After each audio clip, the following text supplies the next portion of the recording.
오늘날 무지한 한국 교회들 안에서 주기도문이 차지하는 비중은 매우 큽니다.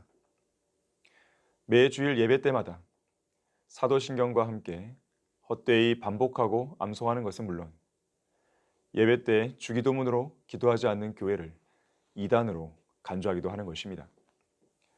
이러한 무지는 한국식 기독교의 열매이자 아주 심각한 폐해입니다. 심지어 이들은 주기도문을 애지중지하면서도 정작 그들이 암송하는 주기도문의 진정한 의미를 모를 뿐만 아니라 심각하게 왜곡된 해석을 하기까지 합니다. 가장 큰 원인이 어디에 있습니까? 첫 번째는 변개된 성경 때문이고 그 다음으로는 교단 교리로 신학을 가르치고 성경 구절을 해석하기 때문입니다. 교단 교리는 성경의 교리가 아닙니다. 따라서 우리는 초림 당시 예수 그리스도께서 제자들에게 가르쳐 주신 이른바 주기도문이 언제 드려야 하는 기도이고 누가 드려야 하는 기도이며 또 어떤 목적을 위해서 교리적으로 또는 실제적으로 드려야 하는 기도인지 성경적으로 올바르게 깨달아 알아야 합니다. 한 번은 여의도 순복음교회 고 조용기 목사는 일상생활 중 기도하는 법이라는 제목의 설교에서 이렇게 말했습니다. 주기도문을 쫓아 기도를 한두 시간 하는 것이 좋습니다. 그런가 하면 사랑의 교회 오정현 목사는 기도의 정석이라는 제목의 설교에서 이렇게 역설했습니다. 주기도문으로 매일 기도하라. 중언부언하지 말고 한 단어 한 단어에 집중하여 주기도문을 묵상하고 기도하라. 주기도문이 우리의 것으로 채워지고 또 소명이 될 때까지 기도하라. 주기도문으로 찬양하라. 곡조 있는 기도로 주기도문을 외울 때 하나님께서 높임을 받으신다. 자녀들과 함께 주기도문을 하라. 자녀들이 한 구절 한 구절씩 말하게 함으로써 평생 기억하며 되새길 수 있는 기회를 주어라. 주기도문으로 중보기도하라. 그러면 자신을 넘어서 이웃과 사회와 국가를 위해 기도할 수 있게 된다. 이러한 마음으로 주기도문을 드릴 때 주님의 마음을 알게 되며 주님의 영광이 우리 모두의 목적이 될 것이다. 주기도문이 우리의 평생의 기도 제목이 될 수 있기를 바란다. 실로 어리석은 자들의 무지는 끝이 없는 것입니다. 전도서 10장 1절에서는 죽은 파리들이 약제사의 향유에서 악취를 내뿜는 것 같이 조그마한 우매도 지혜와 존귀로 평판이 있는 사람에게 마찬가지라고 말씀하고 있습니다. 소위 주기도문이 언제부터 교회들 안에서 공식적으로 암송되기 시작했는지는 정확히 알려진 바가 없습니다. 확실한 점은 베드로를 위시해서 당시의 사도들이 마태복음 6장에서 예수님으로부터 배운 그 기도 내용을 초대교회들 안에서 예배 공식 기도문으로 작성하고 회람하고 암송하지 않았다는 사실입니다. 사실 이 기도는 주 기도문, 곧 주님의 기도, 주님께서 하신 기도로 잘못 알려져 왔는데 오히려 이 기도는 제자들이 해야 하는 기도, 그러니까 제자들의 기도로 해야 옳은 것입니다. 왜냐하면 제자들 중 한 사람이 예수님께 기도하는 것을 가르쳐달라고 간구했을 때 주님께서 그 제자의 요청에 답변하시는 가운데 제자들에게 가르쳐 주신 기도이기 때문입니다. 따라서 이것은 예수님께서 직접 하신 기도, 곧 주 기도문이 아니고 제자들이 해야 하는 기도였습니다. 그래서 너희는 이렇게 기도하라. 너희는 기도할 때에 이렇게 말하라. 이렇게 말씀하시는 것입니다. 이런 분명한 사실에도 불구하고 이 기도가 주님께서 기도하신 주 기도문이라고 고집을 한다면 그것은 죄가 없으신 예수님을 죄인으로 만드는 불경스러운 죄를 범하게 만드는 것입니다. 왜 그런지 아십니까? 이 기도 중에는 우리의 죄들도 용서하여 주시오며 라는 내용이 나오기 때문입니다. 반면에 주님께서 친히 하신 기도가 성경의 다른 부분에서 나오는데 바로 요한복음 17장입니다. 당시 예수님께서는 아버지 하나님께 개인적인 기도를 직접 드리신 것입니다. 칼빈주의자 아더 핑크는 너희는 기도할 때에 이렇게 말하라 라는 이 말씀을 근거로 마치 교회 시대의 그리스도인들이 예배 때마다 주기도문을 암송해야 하는 것처럼 주장했지만 이것은 그런 뜻이 아닙니다.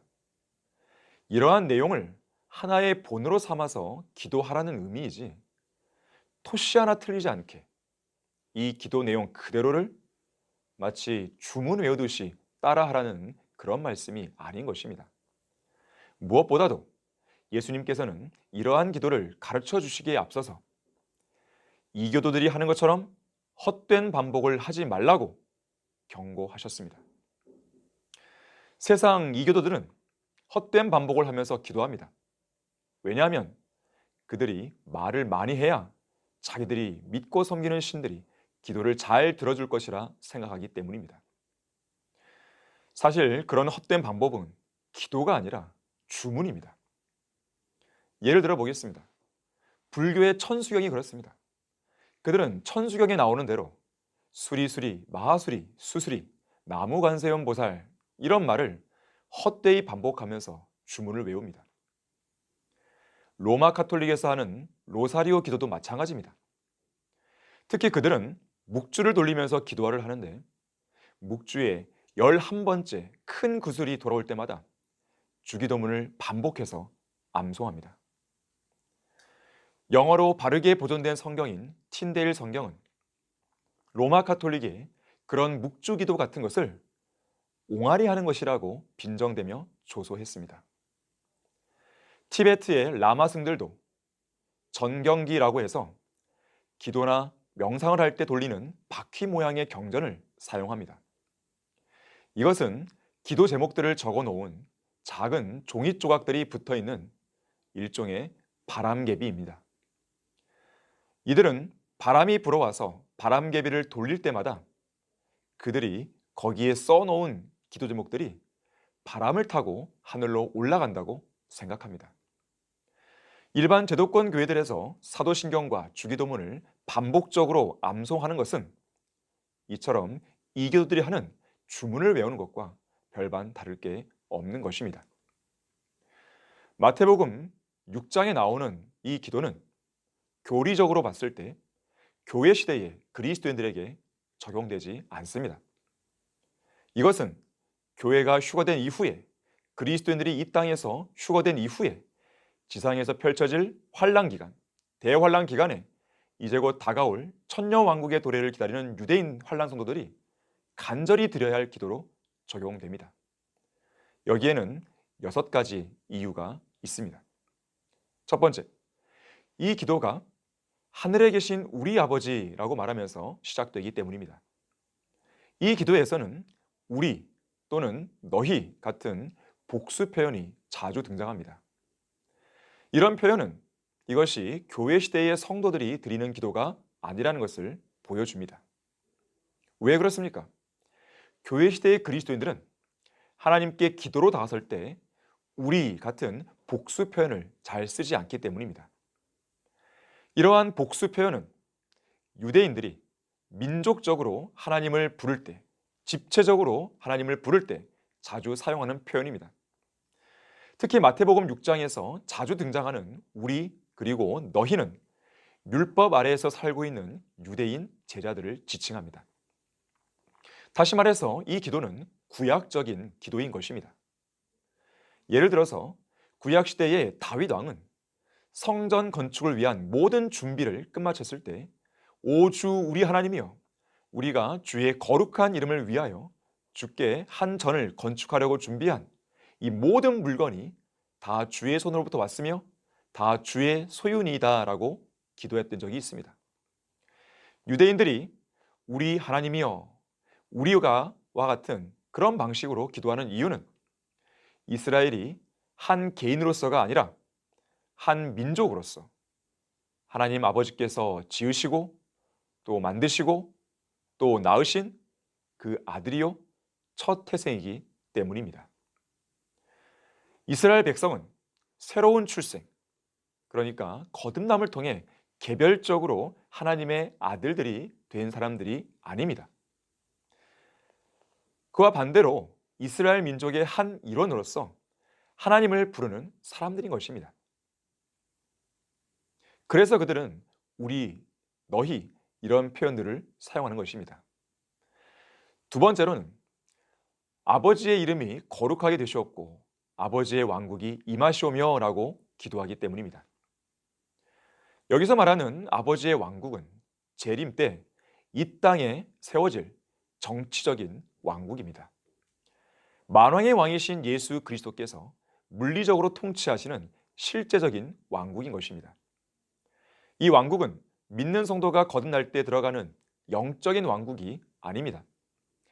성도들 안에 있는 내적 왕국인 하나님의 나라가 아닌 것입니다.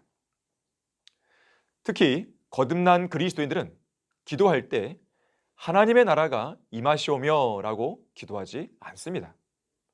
왜냐하면 구원받는 순간 하나님의 나라 안으로 들어가기 때문입니다. 이에 반해서 아버지의 왕국은 이 땅에 임하기를 간구할 수 있습니다. 특히 왕국이 임하기를 간구한다는 것은 상황 자체가 왕국이 임하기 직전, 그러니까 왕국을 기다리고 있는 상황임을 보여줍니다. 초림 때처럼 미래의 재림 때도 왕국이 임하기 직전인 대환란 기간에 이제 곧 도래할 천년 왕국을 기다리면서 그 왕국이 임하기를 간절히 기도하게 될 것입니다. 따라서 이것은 교회 시대에 적용되는 기도가 아니고 왕국이 임하기 직전의 기간인 대환란 기간을 통과하는 유대인 성도들이 간구해야 할 기도입니다. 어리석은 조용기 목사나 오정현 목사처럼 주기도문을 쫓아서 한두 시간 기도하거나 자녀들과 함께 한 단어 한 단어에 집중하면서 주기도문을 묵상하고 기도할 필요가 전혀 없는 것입니다. 세 번째, 오늘 우리에게 일용할 양식을 주시옵고 라고 기도하고 있기 때문입니다.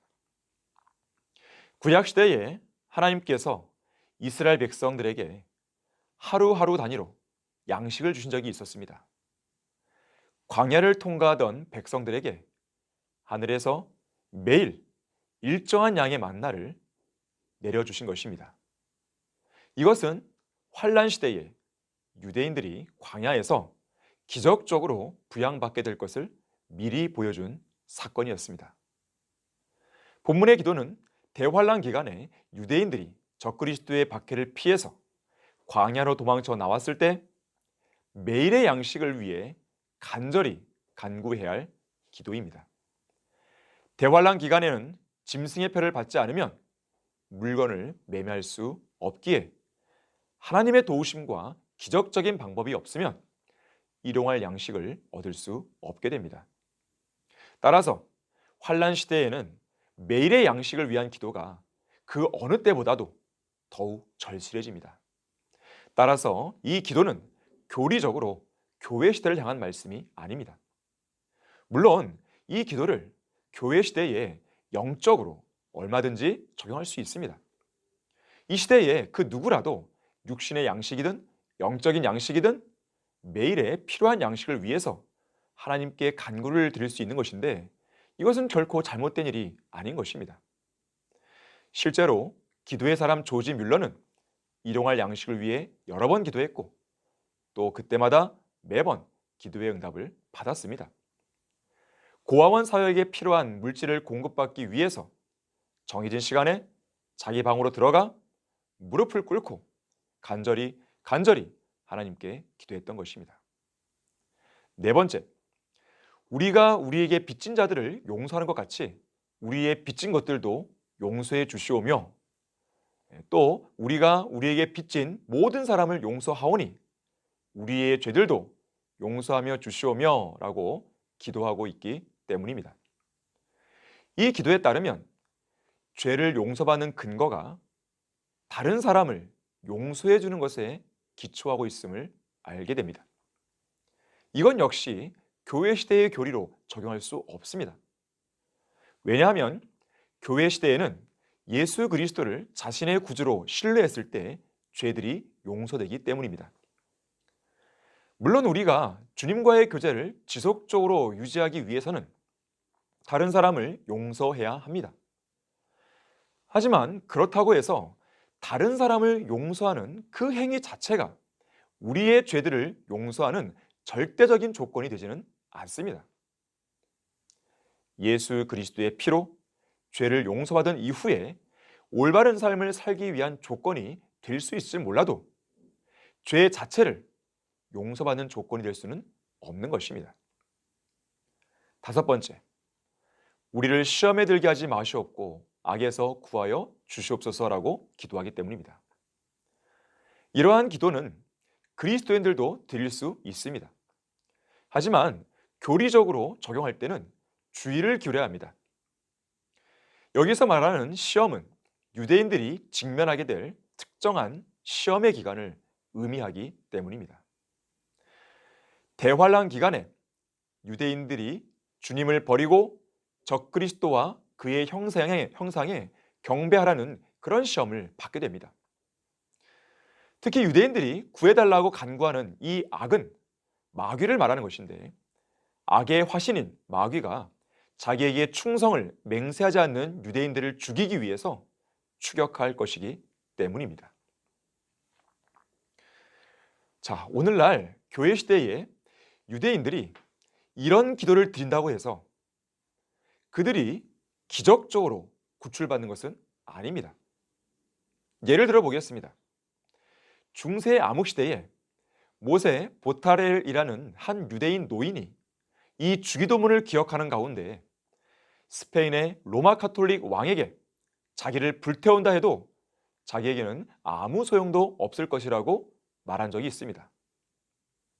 하지만 결국 그는 바싹 타버리고 말았습니다. 또 다른 한 예를 들어보겠습니다. 한 유대인 노인이 예멘의 모슬렘 왕 앞에서 모슬렘들이 자기의 머리를 잘라버린다 해도 자신을 죽이지는 못할 것이라고 호언장담했습니다. 이 사람 역시 마태복음 6장의 기도를 기억한 것입니다. 그런데 결국 목이 잘려 죽고 말았습니다. 이유가 무엇입니까? 현재 유대인들은 메시아이신 예수 그리스도를 거부하고 있기 때문입니다. 그러나 대환란 기간이 시작되고 모세와 엘리야가 다시 이 땅에 돌아와서 유대인 남은 자들을 메시아께로 회복시키실 때 이 기도는 효력을 발휘하게 됩니다. 악의 화신인 적그리스도의 박해와 그 시험에서 유대인 남은 자들이 기적적으로 구출되는 것입니다. 여섯 번째입니다. 그 왕국과 권세와 영광이 영원토록 아버지의 것이옵니다. 아멘. 자, 이 왕국은 앞선 두 번째 이유에서 언급했듯이 아버지의 왕국으로 장차 이 땅에 실제로 세워질 왕국입니다. 이 왕국은 영원 무궁한 왕국이 될 것입니다. 이상 살펴보았듯이 주기도문을 예배 때마다 반복적으로 하는 일은 그만 멈춰야 합니다. 그거는 이 시대에 그리스도인들이 해야 할 기도가 아니기 때문입니다. 더욱이 주기도문 내용대로 살지도 않으면서 간절한 마음을 담아 헛된 반복만 일삼고 있으니 이 무슨 추태이겠습니까? 하나님께서 율법을 듣는 데서 귀를 돌이키는 자는 그의 기도마저도 가증한 것이 되리라고 말씀하신 이 경고를 유념해야 할 것입니다. 감사합니다. 이 방송을 보고 구원을 받기 원하시거나 진리의 말씀을 더 알고 싶은 분들은 서울 전화 2665-3743, 2665-3743 성경침례교회로 문의 주시면 됩니다. 또한 인터넷 홈페이지 성경침례교회를 검색하시면 다양한 서적들과 사역들을 만나보실 수 있습니다.